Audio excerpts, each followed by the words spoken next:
வணக்கம். Welcome to கதை திரட்டு. இந்த வீடியோவில் நம்ம என்ன கதை கேட்க போகிறோம்னா, ஐயாரப்பன் வீடு கதையின் 11வது பகுதி. நம்ம சேனலை இதுவரைக்கும் சப்ஸ்கிரைப் பண்ணாதவங்க சப்ஸ்கிரைப் பண்ணுங்க. பக்கத்தில் இருக்கிற பெல் ஐக்கானை கிளிக் பண்ணி ஆல்ங்கிற ஆப்ஷனை ப்ரெஸ் பண்ணுங்க. ஸோ தட் நான் போடுற கதைகளை உடனுக்குடனே நீங்கள் கேட்கலாம்.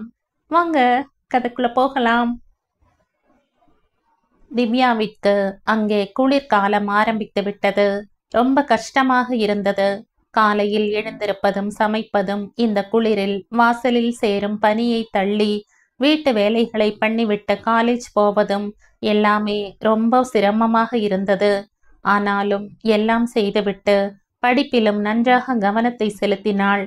சில நாள் தனிமை ரொம்பவும் வாட்டும். அப்போதெல்லாம் வீட்டுக்கு ஃபோன் செய்து பேசுவாள். அரவிந்தோடு என்றோ கம்ப்யூட்டரில் சேட்டிங் செய்தது போக இப்போதெல்லாம் அடிக்கடி அவனை கூப்பிட்டு பேச ஆரம்பித்தாள். அவனோடு ஒரு முறை பேசினால் குறைந்தபட்சம் ஒரு வாரம் அது அவளுக்கு உற்சாகத்தை கொடுக்கும் என்ற நிலை. பேச என்னவோ நிறைய விஷயங்கள் கிடைக்கும். அரவிந்த் முக்கால்வாசி ஐயாரப்பன் காம்பவுண்டின் எல்லா வீட்டுக்காரர்களை பற்றியும் ஏதாவது முக்கிய செய்தி வைத்திருப்பான். முழுக்க முழுக்க பேசிய பின்னும் இருவருக்குமே நிறுத்த மனது வராது.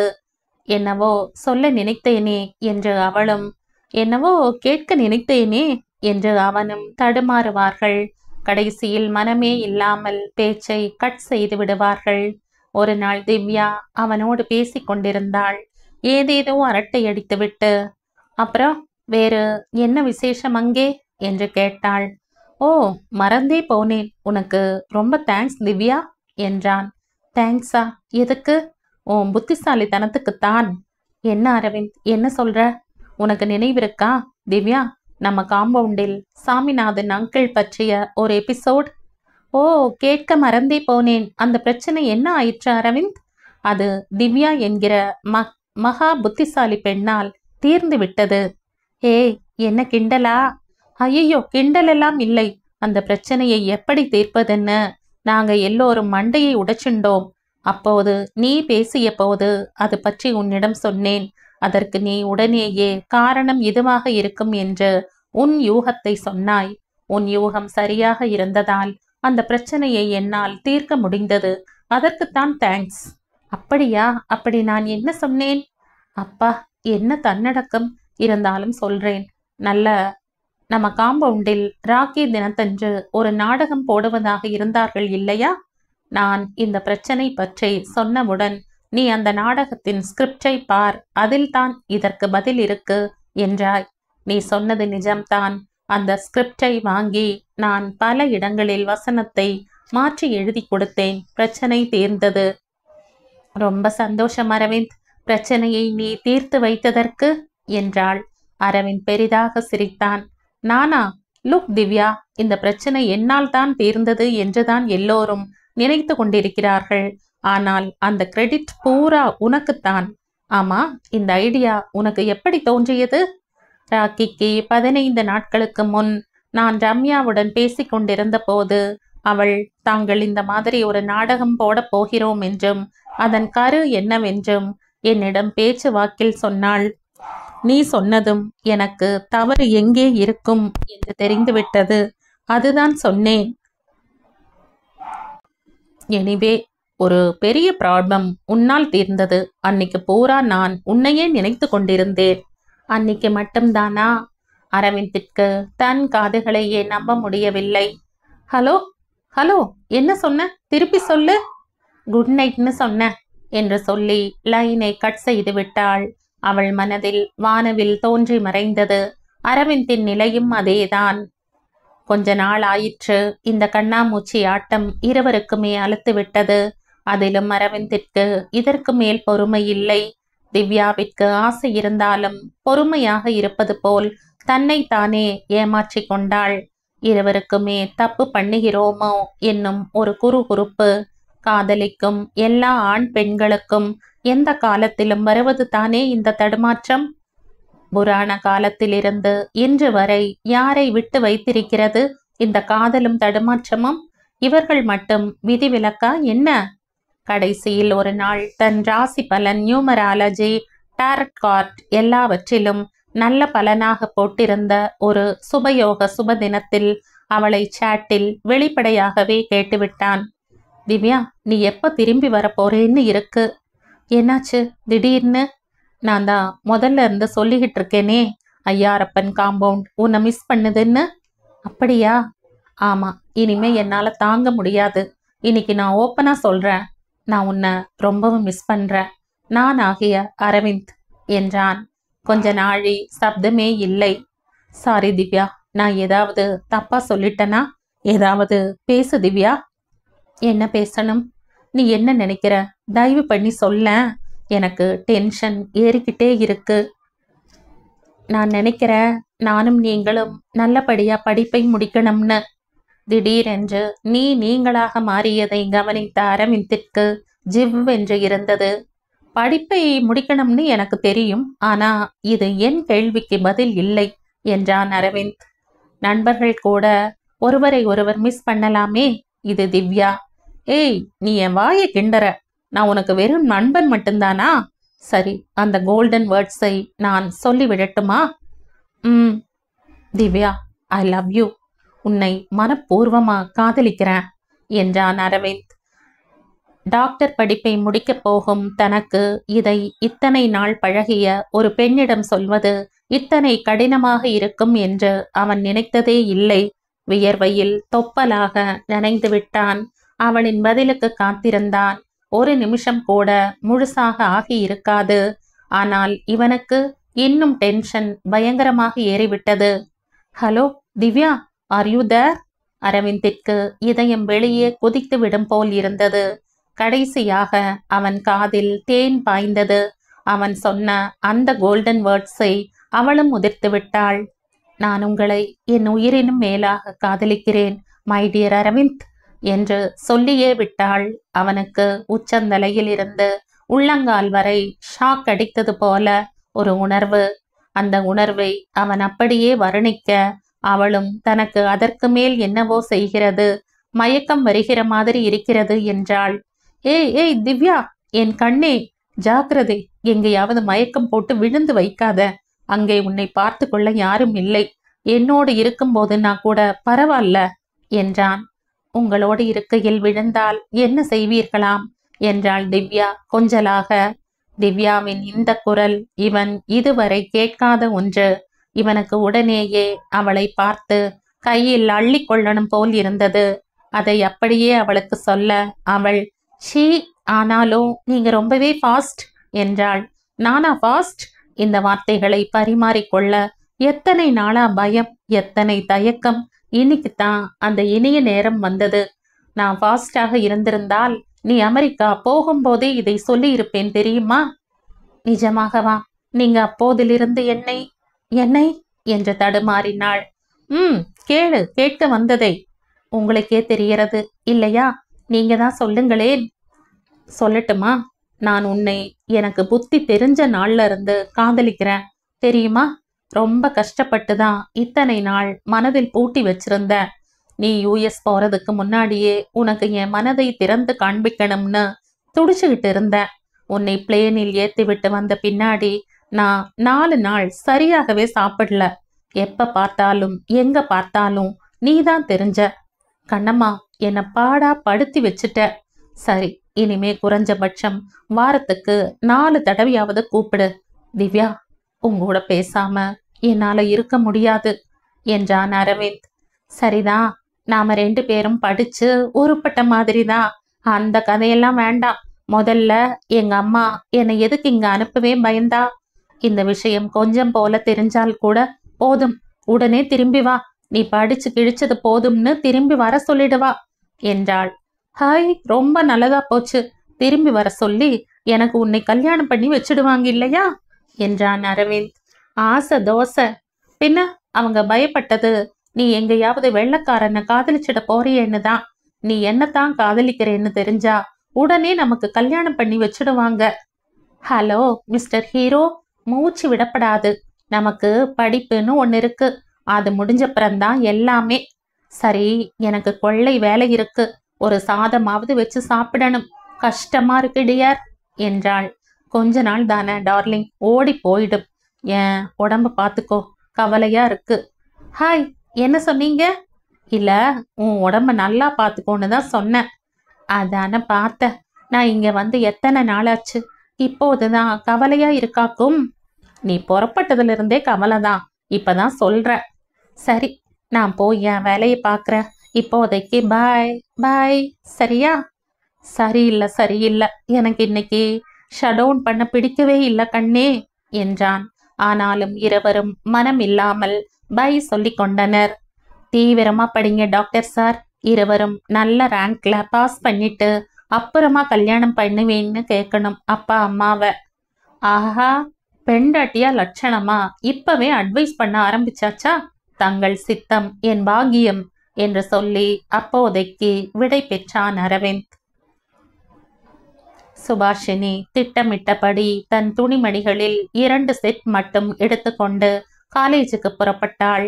முதல் நாள் அவள் அம்மாவிடம் சொல்லி அம்மா அப்பாவிடம் கேட்டு வினோதினியின் குடையும் கேள்விகளுக்கு ஏதோ பதில் சொல்லி சமாளித்து போதும் போதும் என்றாகிவிட்டது அவளுக்கு. ஒரு மாதிரி படபடக்கும் இதயத்தோடு வீட்டை விட்டு புறப்பட்டவள் பூஜை அறையில் சுவாமியை நமஸ்காரம் செய்துவிட்டு காலேஜில் அதிகமாக கவனத்தை கவராத இடமாக பார்த்து பைக்கை வைத்தாள். கரெக்டாக வந்துவிட்டான் காலேஜ் விடும் வேளையில் விவேக். மணமகளே மணமகளே வா வா என்ற பாட்டை சீட்டி அடித்து கொண்டு இவளை வரவேற்று அவள் பின் சீட்டில் உட்கார்ந்து கொண்ட பின் விற்றென்று புறப்பட்டான் விவேக். பயமா இருக்கு விவேக் என்றாள் சுபா. என்னை இறுக்கி கட்டிக்கோ, புருஷன் ஆக போறவன் கூட வரும்போது வேற என்ன செய்வாங்க சொல்லு? நீ எப்படி விவேக் இத்தனை கூலா இருக்க? எனக்கு ஆனா படபடப்பு தாங்கல. சுபா, ஒன்னும் பயமில்ல. உங்க அம்மாவுக்கு என்னை ரொம்ப பிடிக்கும், எங்க அப்பா அம்மாவுக்கும் உன்னை ரொம்ப பிடிக்கும். அப்புறம் என்ன பிரச்சனை? இவங்களை கேட்டா நம்ம கல்யாணத்தை சீக்கிரம் நடத்தி வைக்க மாட்டாங்க. வேற என்ன? சரி, நீ கவலை பயம் எல்லாத்தையும் மூட்டை கட்டிட்டு அழகா சிரிச்சுண்டு சந்தோஷமா வா பார்க்கலாம் என்றான். நீ ஆண் பிள்ளை, எல்லாம் சொல்லுவ. பெண்களுக்குத்தான் பிரச்சனை. என்ன ராத்திரி 9 மணி வரைக்கும் தேட மாட்டாங்க. நீ என்ன சொல்லியிருக்க வீட்ல என்று கேட்டாள். நான் 2 நாள் போகலைன்னா கூட என்ன தேட மாட்டாங்க. நான் வெளியூர் போவது வழக்கம்தானே என்றவன் வேகமாக வண்டியை ஒட்டினான். ரொம்பத்தான் பறக்குது உன் வண்டி என்றாள். இதுக்கு மேலையும் பறக்கும். பின்னாடி காதலி இருக்கும்போது வேற எப்படி ஓட்டுவான் ஒருத்தன் மக்கு என்றான் விவேக். ஒரு இடத்தில் சடன் பிரேக் போட்டதும் அவனை இறுக்கி கட்டி கொண்டாள் சுபா. அப்பாடா, இப்பவாவது மனசு வந்ததே நான் சொன்னதை செய்ய என்றவன். நீ வண்டியில வேகமா போனதே இல்லையா என்று கேட்டான். ஓ, போயிருக்கனே. என் ஃப்ரெண்ட்ஸ்லையும் எத்தனை பேர் வேகமா போறவங்க இருக்காங்க தெரியுமா என்றாள். ஒரு நொடி வண்டியின் வேகத்தை குறைத்து அவளை திரும்பி பார்த்தான். யாருமா அந்த ஃப்ரெண்ட்ஸ், நான் தெரிஞ்சுக்கலாமா என்றான். என்ன அதுக்குள்ள சந்தேகமா, இல்ல பொறாமையா? எனக்கு சந்தேகமே வராது உன் விஷயத்துல என்றான். இவள் சந்தோஷமடைய தொடங்கின நிமிஷத்தில் ஏன்னு கேட்கலையே நீ என்றான். ஏனாம் சுபா எனும் கிளி கொஞ்சியது. உன்னை என்னை தவிர ஏவா சேர்ந்து போறான் என்கிற ஒரே நம்பிக்கைதான். நான் ஏதோ பரிதாபப்பட்டு காதலிச்சு வச்சேன். ஏய், வண்டியை நிறுத்து. எதுக்கு? நான் எதிர்பக்கமா நின்னு ஒரு ஆட்டோ பிடிச்சு வீட்டுக்கு போறேன். ஐயோ, அதுக்குள்ள கோபத்தை பாரு என் மகாராணிக்கு. சும்மா உன்னை சீண்டுன கண்ணம்மா, சாரி என்றான் விவேக். நிஜத்தை சொல்லு விவேக், நீ எப்பவுமே என்கிட்ட அன்பா இருப்பியா? என்ன உண்மையாகவே காதலிக்கிறதானே? உடனே இத்தனை பயமா கண்ணம்மா? நான் உன்னை என் உயிருக்கும் மேல காதலிக்கிறேன். என் உயிர் மேல, எங்க அம்மா மேல ப்ராமிஸ். நீ இதை இவ்வளவு சீரியஸா எடுத்துப்பேன்னு நான் நினைக்கல. வெரி வெரி சாரி ராசாத்தி. சுபா ஒன்றும் பேசாதிருக்கவே வண்டியை நிறுத்தினான். என்ன ஆச்சு என்றாள் சுபா. 4 தோப்பு கர்ணம் போட்டு மன்னிப்பு கேட்டுடலாம்னு தான். ஐய, சமத்து வழியுது. வண்டியை எடு, ரொம்ப இருட்டா இருக்கு, பயமா இருக்கு. நான் தான் கூட இருக்கனே, அப்புறம் என்ன பயம்? அதான் பயம், நீ வண்டியை கிளப்பு என்றவள் தொடர்ந்து. எனக்கு நிஜமாகவே ரொம்ப வெக்கமா இருக்கும் தெரியுமா என்றாள். எதுக்கு வெக்கம்? கல்யாணம் பண்ணிக்கவா? அதில்ல, கல்யாணத்துக்கு அப்புறம் உன்னோட கூட வெளியே வரவோ நடக்கவோ எனக்கு எத்தனை வெக்கமா இருக்கும் தெரியுமா? நீ அத்தனை அழகா இருக்க. பக்கத்துல நான் உனக்கு சூட் ஆகவே மாட்டேன். அந்த வருத்தம் தான் எனக்கு, தெரியுமா? சி பைத்தியம், அழகுங்கிறது மனசு சம்பந்தப்பட்டது. இந்த மாதிரி நீ இன்னொரு தரம் பேசினா நான் உன் கூட பேசவே மாட்டேன். நீ என் லவ், என் உயிர், ஏன் அதுக்கும் மேல. இது நீ அழகா இருக்கியா, உயரமா இருக்கியா, வெளுப்பாங்கிறது எல்லாத்தையும் பார்த்து வர்றதில்ல. உனக்கு தெரியுமோ என்னவோ, சின்ன வயசுல இருந்தே என் மனசுல உன்னை என் பொண்டாட்டின்னு தான் நினைச்சுக்கிட்டு இருக்கேன், தெரியுமா? என் கண்ணுக்கு நீ எப்போதுமே ரதிதான். சரி போகட்டும், ஒரு பாட்டு பாட. 2 வீலர்ல ராத்திரியில போகும்போது பாடிண்டே போனா எத்தனை சுகமா இருக்குன்னு தெரியுமா? பாட என்றான். நீயே பாடு விவேக் என்றாள் அவன் தோளில் தொத்திக் கொண்டிருந்த சுபா. வாராய் நீ வாராய் என்று குரல் எடுத்து பாடினான் விவேக். எதிர்த்தாற்போல் இவர்களை தாண்டி சென்ற பஸ்ஸில் இருந்து யாரோ 4 பேர் கையாட்டி கொண்டே போனார்கள். இவர்களுக்கு ஒரே சிரிப்பு. ஏய், உனக்கு வேற பாட்டே கிடைக்கலையா? இந்த பாட்டை பாடிக்கொண்டே என்னை கூட்டி போய் எங்க இருந்து தள்ள போற என்று கேட்டுவிட்டு, நீ ஒன்னும் பாட வேண்டாம், நான் பாடுறேன் என்றவள், பூ பூக்கும் ஓசை தனி கேட்கத்தான் ஆசை என்று பாடி நிறுத்தியவள், இன்னும் வேகமா போயேன், மஜாவா இருக்கும் என்றாள் அவள். சொன்ன வேளை எவ்வளவு கெட்டது என்று அவள் அறியவில்லை. விவேக்கிற்கு குஷி பீய்த்து கொண்டது. ஒரு காளைக்கு வேறு என்ன வேண்டும்? வண்டி பீய்த்து கொண்டு சீறியது. வேகம் எப்போதும் விவேகமாகுமா? ஊரை விட்டு நிறைய தள்ளி இருந்த அந்த இடத்தில் ஒரு வாய்க்காலின் மதகு சுவர் முடிந்து இருந்த பள்ளத்தின் அருகே வரும்போது வண்டியின் கண்ட்ரோல் போய்விட்டது. தூக்கி எறியப்பட்ட இருவரும் அந்த பள்ளத்தில் விழுந்து விட்டார்கள். அந்த வேளையில் அங்கு நடமாட்டமும் இல்லை, வண்டி போக்குவரத்தும் இல்லை. இருவருமாக பயங்கரமாக அடிபட்டு மயக்கமாக கிடந்தார்கள். சுப்பிரமணியம் நளினியை கடுப்படுத்தி கொண்டிருந்தார். பெண் குழந்தைகளை வளர்க்கிற லட்சணமா இது? சிநேகிதி கல்யாண ரிசப்ஷனா? பெண் கேட்டாளாம், அம்மா அனுப்பினாளாம். அவளுக்கு தான் மூளை இல்லைன்னா உனக்கு எங்கடி மேய போச்சு? மணி என்ன பாரு, 10 ஆயிட்டது. 9 மணிக்குள்ள வந்துடுறேன்னு தாங்க சொன்னா. ஃப்ரெண்ட்ஸ்ல இந்த பக்கம் வரவங்க இருக்காங்களா, அவங்களோட பத்திரமா வந்துடுறேன்னு தான் சொன்னா. நீங்க ஏன் இவ்வளவு டென்ஷன் ஆகி என்னையும் திட்டுறீங்க என்றாள் நளினி. போடி அறிவு கெட்டவள, ஊர் நடப்பு ஏதாவது தெரிஞ்சா இப்படி பேச மாட்ட என்றவர் கோபத்துடன் உலாத்த ஆரம்பித்தார். ஏண்டி, உன் அக்கா இப்படி எனக்கு திட்டு வாங்கி தரா என்று வினோதினியிடம் வந்து சிடுசிடுத்தாள். நளினி பாவம், வினோ என்ன பண்ணுவாள்? அவளுக்கு பசித்தது, தூக்கம் வந்தது. அம்மாவும் அப்பாவும் இருக்கிற நிலைமையில் இந்த இரண்டையும் தான் செய்தால் கொன்று விடுவார்கள் என்று தோன்றவே ஒரு புத்தகத்தை வைத்து கொண்டு உட்கார்ந்தாள் வினோதினி. 1/2 மணிக்கு மேலாகியது. சுபா இன்னும் வீடு வந்து சேரவில்லை. இப்போது நளினிக்கும் டென்ஷன் ஆகிவிட்டது. ஏண்டி, எந்த சிநேகிதி ரிசப்ஷன், எந்த ஏரியா? நான் ஒரு பைத்தியக்காரி, விசாரிக்கவே இல்லை. உனக்கு ஏதாவது தெரியுமா என்று தன் சின்ன பெண்ணை பிடித்து கொண்டாள். எனக்கு தெரியலையேம்மா என்றாள் பரிதாபமாக வினோ. இவள் சின்ன குரலில் கேட்பதாக நினைத்து கொண்டுதான் கேட்டாள். கூடத்தில் உட்கார்ந்திருந்த சுப்பிரமணியத்தின் காதுகளுக்கு இந்த கேள்வி தப்பவில்லை. ஒரு பொறுப்பான அம்மாவா இருந்தா இப்படி கேட்காம கூட அனுப்பிவே நீ? உன்னை என்ன பண்ண தேவல என்று சிடுசிடுத்தார். திரும்ப போய் கூடத்து சோஃபாவில் உட்கார்ந்த அவருக்கு மேலே என்ன செய்வது என்று தெரியவில்லை. டிவி, புத்தகம் என்று எதை தொடவும் பிடிக்கவில்லை. அடுத்து என்ன செய்வது என்று யோசித்தார். அவளுக்கு ஒரு செல் வாங்கி கொடுத்திருக்கலாம். இப்போது நொந்து கொண்டு என்ன பிரயோஜனம்? வெளியே வந்து பார்த்தார். யார் வீட்டிலும் லைட்டே எரியவில்லை. மணியை பார்த்தார் 11. இவர் விளக்கை போட்டுக்கொண்டு வாசலுக்கு வந்ததை பார்த்த ராமநாதன் எழுந்து வந்தான். என்ன ஆச்சு, இந்த வேளையில வாசல்ல வந்து நிக்கிறீங்க என்று கேட்டான். இந்த சுபாஷினி ஒரு சிநேகிதிக்கு கல்யாண ரிசப்ஷன் போயிருக்கா, இன்னும் வர காணோம். அதான் கவலையா இருக்கு. வழியை பார்த்து நின்று பொழுது கழிக்கிற, என்ன பண்றதுன்னு புரியலப்பா என்று புலம்பினார். அதுக்காக இப்படியே நின்றுகிட்டு இருந்தா எப்படி? வாங்க, ரிசப்ஷன் எங்க நடக்குதோ அங்கேயே போவோம் என்றான். அதான் தெரியலையே, ஒரு விவரமும் தெரிஞ்சுக்காம இவ அனுப்பி வச்சிருக்கா. ஆமா, அவ யாரோடு புறப்பட்டு போனா? ஏ நளினி, அவளை அழைச்சிட்டு போக யாராவது வந்தாங்களா? இல்லைங்க, அவ ஸ்கூட்டியில தான் புறப்பட்டு போனா. ஸ்கூட்டியிலையா? ஆமாங்க, காலேஜ்ல இருந்து அப்படியே போயிட்டு ஃப்ரெண்ட்ஸுகளோட பஸ்ல திரும்பி விடுறதா சொன்னா.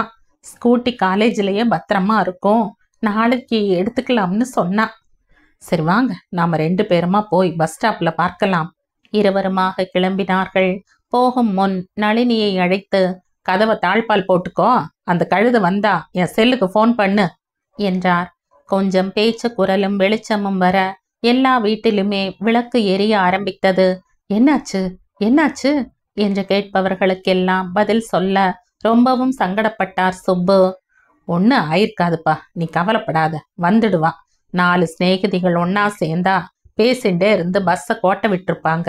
ஒருவேளை இப்ப வரலைன்னா கூட கார்த்தால வந்துடுவா என்றாள் பொன்னியத்தை. நல்ல வேளையாக வரதன் எழுந்து வரவில்லை.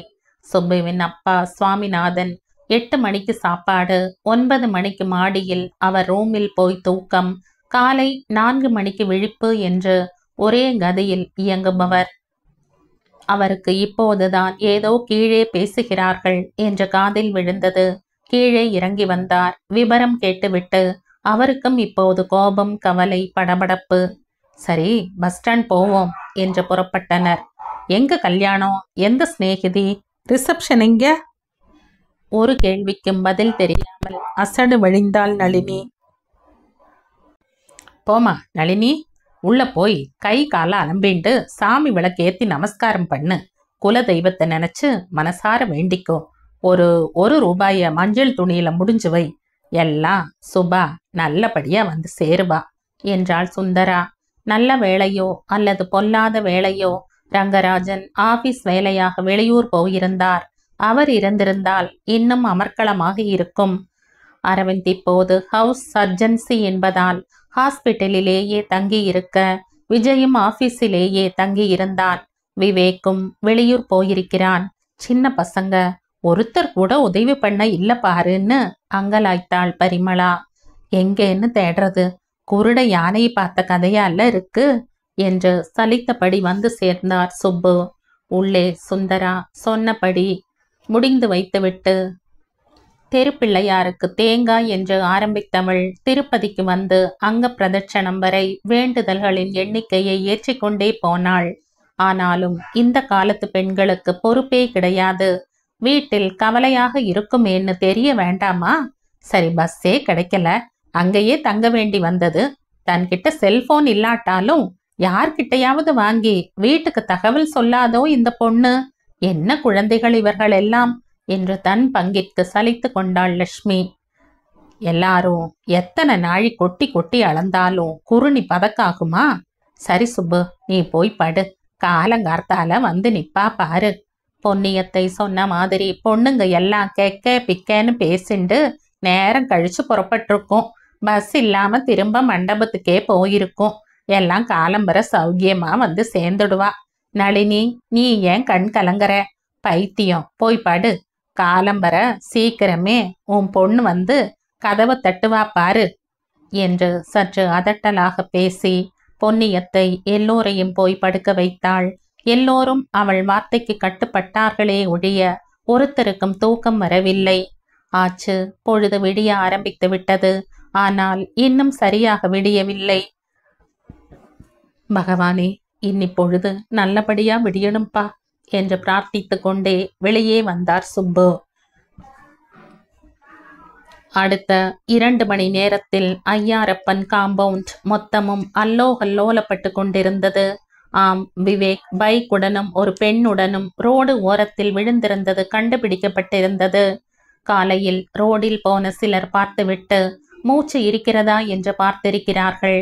நல்ல வேளையாக 2 பேருக்கு மூச்சு இருக்கவே தூக்கி கொண்டு போய் பக்கத்தில் உள்ள ஆஸ்பத்திரியில் சேர்த்திருக்கிறார்கள். அப்படி நல்ல இதயம் படைத்த 4 பேர் இன்றைக்கும் நாட்டில் இல்லாமலா இருக்கிறார்கள்? மோட்டார் சைக்கிளுக்கு பயங்கர சேதம். பயணித்த இருவருக்கும் கை கால்களில் பலத்த அடி. விவேக்கின் பிரீஃப் கேஸில் இருந்த விலாசம் போன் நம்பரை பார்த்து அவர்கள் வீட்டிற்கு போன் செய்திருக்கிறார்கள். போனை எடுத்தது ஜெயந்திதான். அவள் சாதாரணமாக ரொம்ப தைரியசாலி. ஆனால் பெற்ற பாசத்திற்கு முன் தைரியமாவது ஒண்ணாவது? பக்கத்தில் இருந்த சோஃபாவை இறுக பற்றியவள் கணேசனிடம் போனை கொடுத்தாள். அவர் அதிர்ச்சியில் உறைந்து போனாலும் சற்றே சுதாரித்து கொண்டு, எந்த லொக்காலிட்டி, எந்த ஹாஸ்பிட்டல் என்று கேட்டு தெரிந்து கொண்டார். கூடவே ஒரு பெண் என்று பேசியவர் சொன்னாரே தவிர அவளுடைய பெயர் விலாசம் அவர்களுக்கு தெரியவில்லை. அந்த நிலையிலும் மறக்காமல் நன்றி என்று 4 தடவை செய்தி சொன்னவருக்கு சொன்ன கணேசன் தானும் இடிந்து போய் உட்கார்ந்து விட்டார். அப்போதுதான் வேலை முடிந்து உள்ளே நுழைந்த விஜய்க்கு ஒன்றுமே புரியவில்லை. பிறகு அப்பாவும் அம்மாவும் விட்டு விட்டு சொன்ன விவரங்களை சேகரித்தவன் ஷோபாவை அழைத்து அப்பா அம்மாவிற்கு காஃபி கொடுக்க சொன்னான். அதற்குள் அவளே காஃபி கொண்டு வந்து கொடுத்து விட்டாள். பரிமளா பெரிதாக அழ ஆரம்பித்து விட்டாள். பாட்டி, அவர்தான் சொன்னார் இல்லையா, கை கால்களில்தான் அடி, உயிருக்கு ஆபத்தில்லை என்று, யாரும் அழக்கூடாது என்று கண்டிப்பாய் சொன்னவன் வீட்டில் இருந்த மொத்த பணத்தையும் கிரெடிட் கார்டுகளையும் எடுத்து கொண்டான். அதற்குள் மற்ற வீட்டில் எல்லோரும் விழித்து கொண்டு சுப்புவின் பெண் வந்தாளா என்று கேட்க வெளியே வர விவேக்கின் ஆக்சிடென்ட் விஷயம் தெரிந்து பதறி போய்விட்டனர். எல்லோரும் கணேசனுடன் போக தயாராக இருந்தனர். எல்லோரும் என்னோடு வர வேண்டாம், சுப்பு பெண் என்ன ஆனாலோ தெரியல, அதனால நீங்க எல்லாரும் அவனுக்கு துணையா இருங்க, நானும் விஜயும் போய் பார்த்துவிட்டு ஏதானாலும் போன் பண்ணி சொல்றோம் என்றார் கணேசன். நளினி தன் வீட்டிலேயே இருந்தாள். அவளுக்கு பெண் வராத கவலை ஒரு பக்கம் இருந்தாலும் அவள் போனதற்கு கூட விசாரித்து கொள்ளாமல் போய்விட்டோமே என்ற வெட்கம்தான் பெரிதாக இருந்தது. வினோ அவளை பின் ரூமிற்கு கூப்பிட்டாள். அம்மா, நீ போய் ஜெயந்தி ஆண்டியை பார்க்கலையா என்றான். என் பிரச்சனையே பெருசா இருக்கு, எனக்கு அவமானமா இருக்கு, நான் என்ன இன்னொருத்தரை போய் பார்க்கறது என்று அழுத்து கொண்டாள். இல்லம்மா, நான் ஒரு காரணமாத்தான் சொல்றேன், நீ போய் விவேக் இருக்கிறது எந்த ஆஸ்பத்திரின்னு கொஞ்சம் விசாரிச்சு தெரிந்து கொண்டு வாய. பேச்சோடு பேச்சாக நைஸா விசாரிம்மா என்றாள். அவளை வெறிக்க ஒரு பார்வை பார்த்தாள் நளினி. ப்ளீஸ்மா, நீ கேட்டுண்டு வா, நான் உனக்கு விவரமா சொல்றேன், உடனேயே போய என்றாள் வினோ. அவள் குரலில் இருந்த தீவிரம் நளினியை உடனே புறப்பட செய்தது. 10 நிமிஷங்களில் திரும்பி வந்து விட்டாள். என்னடி, என்ன சொல்ல போற, சொல்லி தொலை. எனக்கு எனக்கு என்று இழுத்தாள். சொல்லி தொலையேண்டி, என்ன விஷயம்? சிடுசிடுத்தாள் நளினி. இல்லம்மா, விவேக்க பார்க்க நீயும் அப்பாவும் கூட போய்விட்டு வாங்கம்மா. ஏண்டி, நம்ம வீட்டிலேயே பெரிய இடி ஒண்ணு இறங்கி இருக்கு, இப்ப அவங்க பிரச்சனை ஆனா அவசியமா நமக்கு? ஜெயந்தி பாவந்தா, விவேக்கும் நம்ம வீட்டு பையன்தான், ஆனா இப்ப முதல்ல நாம பார்க்க வேண்டியது நம்ம பிரச்சனை தானே. அம்மா, நான் என்ன சொல்ல வரேன்னா, என்னடி எத்தனை நாள் மென்னு முழுங்க போற, சொல்லி தொலைய சனியன என்றாள் நளினி பொறுமை இழந்து. இல்லம்மா, 2 பிரச்சனையும் ஒரே பிரச்சனை தான்னு நினைக்கிறம்மா என்று வினோ சொல்ல நளினி அவளை ஒரு வெற்று பார்வை பார்த்தாள். புரியும்படி சொல்லட்டுமா? விவேக்கோட ஒரு பெண்ணும் அடிபட்டு கிடக்குறாங்கன்னு சொன்னாங்கல்ல, அது நம்ம சுபாவா இருக்குமோன்னு நினைக்கிறேன். அடி பாவி மகள, உன் நினப்புல இடி விழ, எதுக்குடி இப்படி சொல்ற என்று அலறிய நளினியின் வாயை பொத்தி அறையின் கதவை சாத்தினாள் வினோதினி. ஆமாம், சுப்பு 1 மணி நேரம் முன்புதான் சோஃபாவிலேயே சற்று கண் அயர்ந்திருந்தார். இப்போது அம்மா முதலில் புரிந்து கொள்ளட்டும், அப்பா எழுந்து ருத்ர தாண்டவம் ஆட வேண்டாம். அம்மா, எனக்கு எதுவும் நிச்சயமா தெரியாது, ஆனா ஒரு சந்தேகம், விவேக்கோட சுபா போயிருப்பாளோ அப்படின்னு ஒரு எண்ணம். எதனாலடி உனக்கு அப்படி தோணித்து? நீயும் கூட்டு களவாணியாடி சனியன என்று அவள் முதுகில் ஒரு போடு போட்டாள். அம்மா, நீ அனாவசியமா என்கிட்ட கோபப்படுற, என்னோடது ஒரு யூகம்தான். என்ன யூகமோ சொல்லித்தோல சீறினாள் நளினி. நீ கோவிச்சுக்காம கேட்கறதா இருந்தா நான் சொல்றேன், சொல்லு. ராக்கி அன்னைக்கு நம்ம காம்பவுண்ட்ல எல்லா பாய்ஸுக்கும் எல்லா கேர்ள்ஸும் ராக்கி கட்டினமா இல்லையா? அன்னைக்கு சுபா நைஸா விவேக்குக்கு ராக்கி கட்டாம தப்பிச்சிட்டா. நான் கேட்டதுக்கு உன் வேலையை பாருடின்னு சொல்லிட்டா. அதுக்கப்புறம் அவ கொஞ்ச நாளா நன்னா ட்ரெஸ் பண்ணிக்கிறது, பாடிண்டே இருக்கிறது, மொட்டை மாடியில போய் படிக்கிறேங்கிறது நல்லா குஷியா இருந்தாலே. நீ கவனிக்கலையாமா? நளினிக்கு இப்போது சங்கடமாகவே இருந்தது. இந்த சின்ன பெண் கண்ணில் பட்டது நம் கண்ணில் படவில்லையே என்று. நான் ஒரு மக்கு. தன்னைத்தானே நொந்து கொண்டாள். வினோ தொடர்ந்தாள். நேத்திக்கு அவ காலேஜுக்கு கிளம்புறச்ச நான் ஒன்னு பார்த்தம்மா. அவ ரிசப்ஷனுக்கு பட்டுப்புடவை வச்சிருந்ததை தவிர சுடிதாரும் 2 செட் வச்சுண்டாமா. நான் எதுக்குன்னு கேட்டதுக்கு சும்மா ரெடின்னு சொன்னவ அப்புறம் அந்த கேள்வியையே தவிர்த்து விட்டாள். எனக்கும் அதோட அந்த விஷயம் மறந்து போச்சு. இப்ப யோசிச்சு பார்த்தா எல்லாத்துக்கும் கனெக்ஷன் இருக்காப்புல தோணுதுமா. ப்ளீஸ்மா, நீயும் விவேக் இருக்கிற ஆஸ்பத்திரிக்கு போய் பாருமா. அப்பா கிட்ட எப்படியாவது மெதுவா எடுத்து சொல்லி அவரையும் கூட்டிட்டு போமா. அவங்க பார்த்துட்டு வந்து உனக்கு நியூஸ் சொல்றதுக்கு முன்னாடி நீயும் சேர்ந்தாவது பாருமா அவங்களோட என்ற கண்களில் நீர் மல்க கை கூப்பினாள் வினோதினி. நளினி சிலையாக நின்றுவிட்டாள். வினோதினி சொன்னதில் இருந்த விஷயத்தை கிரகித்து கொள்ளவே அவளுக்கு சில நிமிடங்கள் பிடித்தன. கோபம், ஏமாற்றம், பயம், தன் அறியாமை என்று பல உணர்ச்சிகள் அவளை ஆட்டி படைத்தன. கடைசியில் பெற்ற வயிறாயிற்றே, சுபா எப்படி இருக்கிறாளோ என்று வேண்டிக்கொண்டு சுப்பிரமணியத்தை எழுப்பினாள். தூக்கி வாரி போட்டு எழுந்த சுபா, என்ன நளினி, வந்துட்டாளா சுபா என்று கேட்டார் சுற்றும் முற்றும் பார்த்து கொண்டே. நீங்க எழுந்து காரை எடுங்க, நாம கொஞ்சம் வெளியே போகணும் என்றாள் நளினி. சுபா இன்னும் வரலையா? இப்ப நாம எங்க போகணும்? அவ எங்க இருக்கான்னு தெரிஞ்சுடுத்தா என்றபடி கார் சாவியை எடுத்துக்கொண்டார். அதற்குள் அரவிந்த் வீட்டிற்கு வந்திருந்தான். அவனிடம் தேவிகா நடந்த 2 விஷயங்களையும் சொல்லவே, இப்போ நான் யாருக்கு உதவணும் சொல்லு? நான் வரும்போதுதான் விஜயும் வந்தா பார்த்தேன். அதனால கணேசன் அங்கிளையும் ஜெயந்தி ஆண்டியையும் அவன் கூட்டிட்டு போயிடுவான். நான் போய் சுப்பு அங்கிளை பாக்குறேன் என்று கிளம்பினான். ஆனா நீ ராத்திரி பூரா ஹாஸ்பிட்டல்ல இருந்துட்டு வந்திருக்க, உன்னால வண்டி ஓட்ட முடியுமா? நேத்திக்கு அவ்வளவு வேலை இல்லம்மா, அதனால 2 மணிக்கே படுத்துட்டோம். பரவாயில்ல, நான் போய் சுப்பு அங்கிளை பாக்குறேன் என்று புறப்பட்டான்.